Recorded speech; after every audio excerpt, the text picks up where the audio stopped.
One last line of defense, paper thin, like the skin on the hand of a starving child, against the diseases that feed on hunger, the ones ravaging 1-year-old Mida.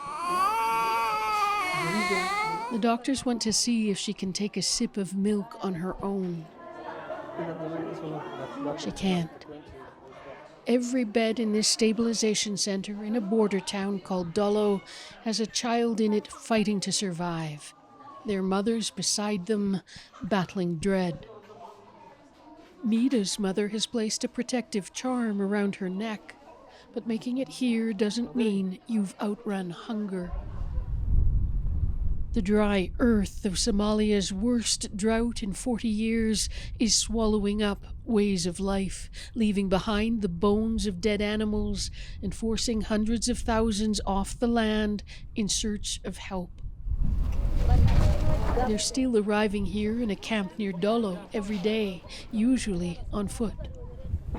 These women tell us they're waiting for help from God and aid agencies.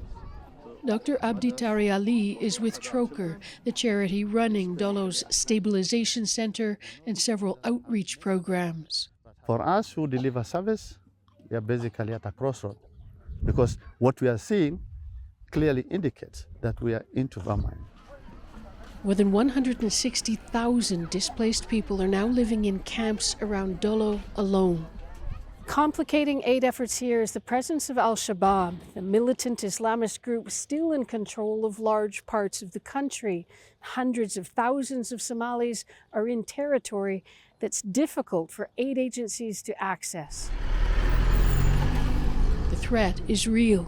Aid workers travel in convoys and with armed guards.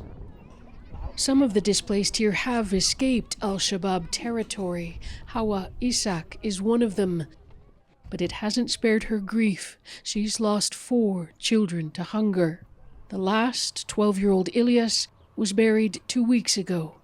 His grave already hard to spot. I feel like a part of my body has gone with him, she says.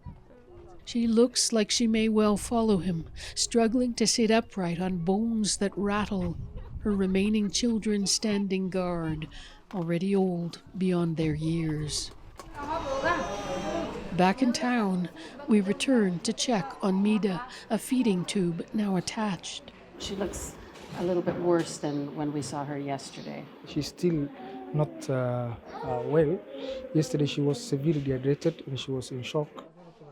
In the end, the charm around her neck is not enough to save her, nor is a mother's love or the best efforts of her carers.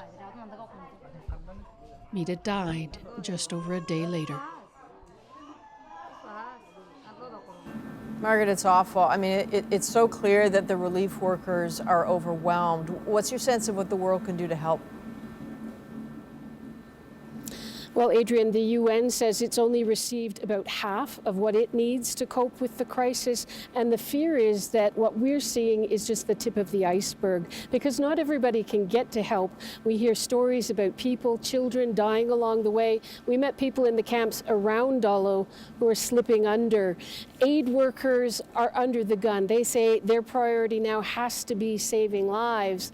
But climate change on top of conflict is also transforming the country. And they do acknowledge that down the road, a lot more attention needs to be paid to helping people adapt long term. All right, Margaret, so glad you're doing this. Thank you. Margaret Evans now in Nairobi tonight.